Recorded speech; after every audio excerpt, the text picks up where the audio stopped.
বন্ধুরা নমস্কার, আমি চন্দনা বলছি। আমার চ্যানেলে আপনাদের সবাইকে স্বাগত জানাই। আমি আজ একটি সবজি রেসিপি বানাচ্ছি, যার নাম পঞ্চব্যঞ্জন। এই কলা লাগছে, ধনেপাতা লাগছে, শিম লাগছে, বিনস লাগছে, ওলকপি লাগছে, আলু লাগছে, গাজর লাগছে, টমেটো লাগছে, কাঁচা লঙ্কা লাগছে, লাগছে আদা বাটা, মগজদানা, পোস্ত এবং সর্ষে বাটা। এই যে পাঁচফোড়ন, তেজপাতা, বড়ি, কাঁচা লঙ্কা আর হলুদ গুঁড়ো, লঙ্কা গুঁড়ো, নুন, চিনি। সরষের তেল লাগছে একটু, আর সাদা তেল। এভাবে বিচা করাটা এইভাবে ছাড়াবেন।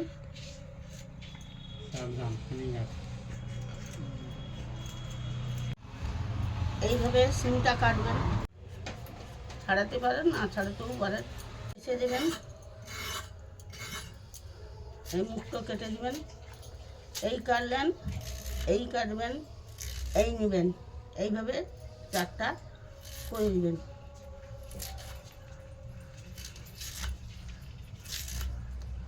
এটা এইভাবে গাজরটা কাটছেন। এবার আমি বেগুনটা কাটছি, দেখুন। এই বেগুনটা এইভাবে কাটবেন, এইটা এইভাবে কাটবেন।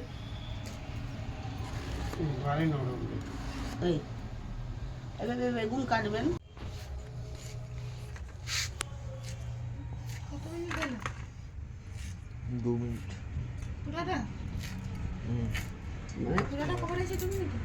দেখানো আনার সবজি সব দেখানো, এইভাবে বলো। এবার সব আমি কুটে নিয়ে চলে এসেছি। এই দেখুন, এইভাবে কুটে নিয়ে চলে এসেছি। এবার আমি কড়াই বসালাম।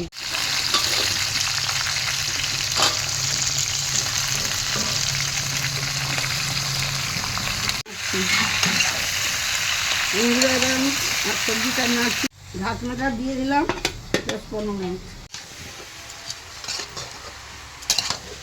এইভাবে নাড়াচাড়া করবো, মশলাটা ভালো করে নাড়াচাড়া করে এবার ঢুকে দিলাম।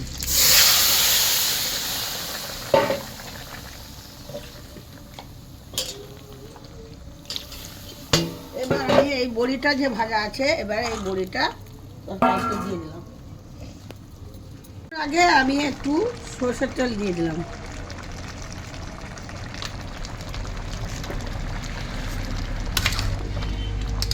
এবার আমি এটা নেমে, এবার আমি পঞ্চব্যঞ্জনটা আমার হয়ে গেছে। এবার আমি নামিয়ে দেব। দেখুন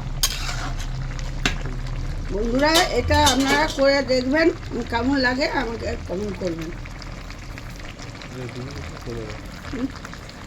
আমার রেডি হয়ে গেছে। এবার আপনারা এইভাবে প্রসেসটা দেখলেন, এবার করুন, করে কেমন লাগে আমাকে লাইক করুন।